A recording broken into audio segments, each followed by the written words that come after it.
Long Island, New York. When I was a kid, our block used to throw a yearly block party.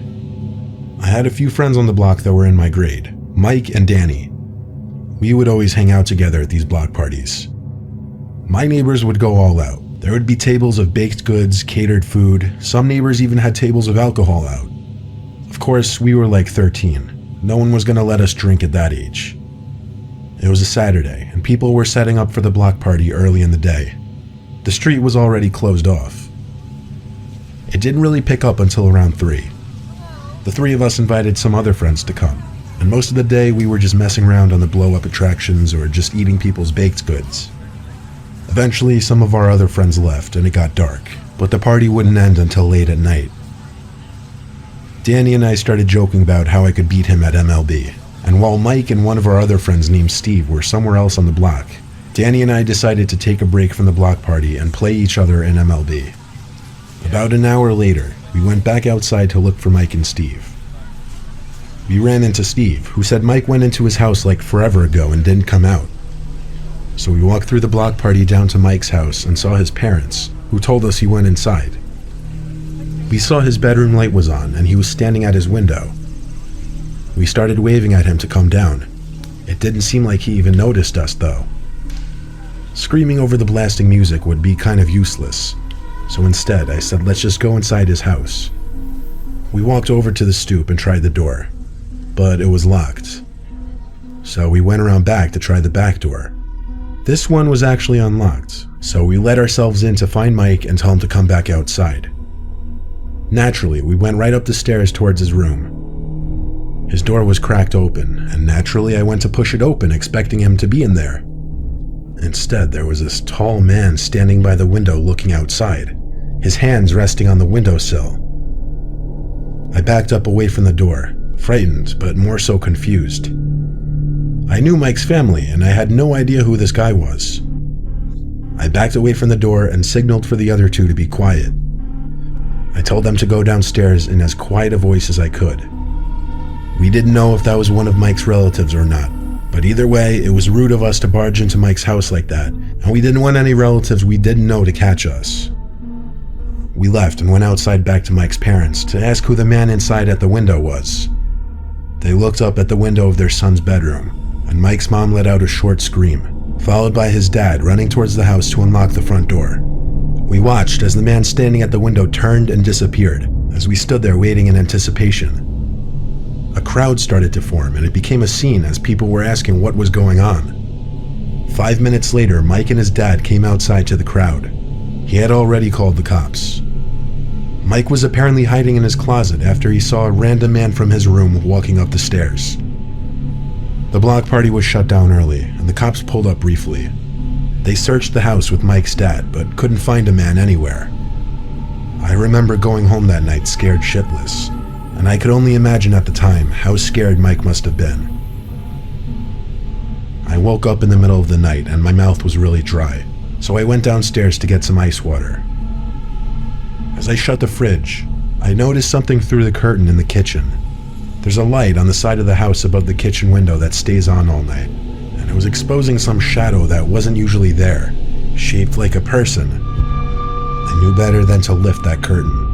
I went straight to my parents' room and woke my dad up, who heard about the event that took place earlier down the street. He came down to look, but when we got to the kitchen, the shadow outside the window was gone, which confirmed it was a person. My dad went outside to run around the property real quick, finding no one. I don't know if he fully took me seriously and believed I saw a shadow, because for some reason he didn't want to call the cops. I like to think I'm pretty sure that was the same man outside the window that night. What were the chances there could be such a coincidence that same night? I slept with one eye open that night.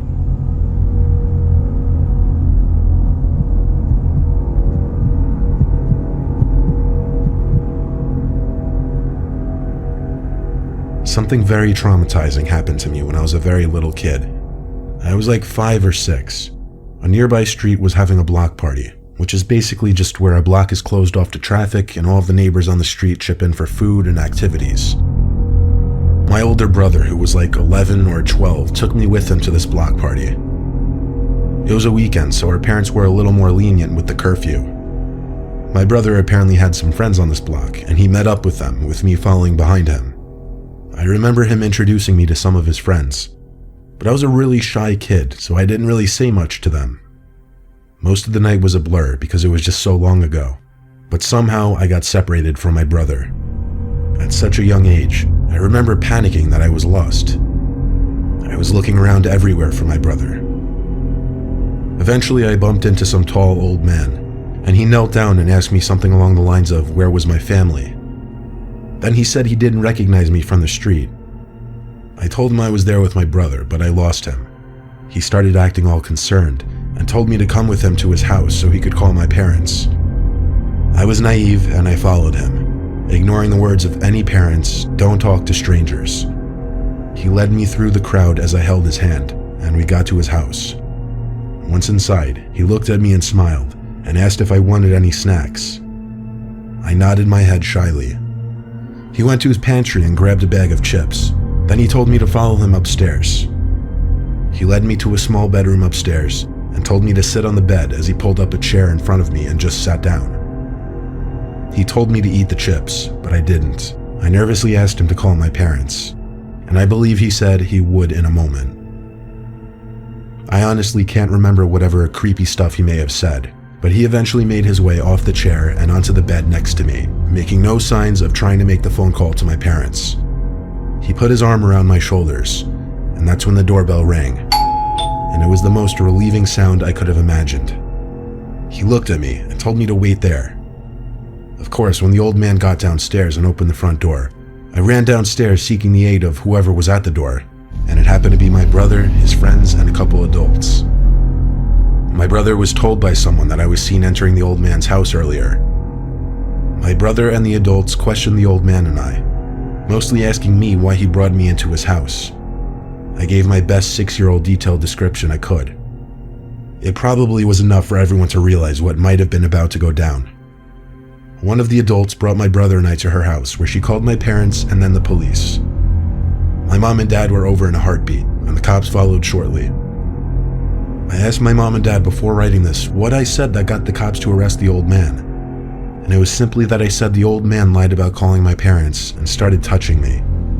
I didn't ask my parents anything else, because quite frankly, I don't like talking or thinking about it too much. I'm just grateful things worked out the way they did, because I'm sure they were about to go very south.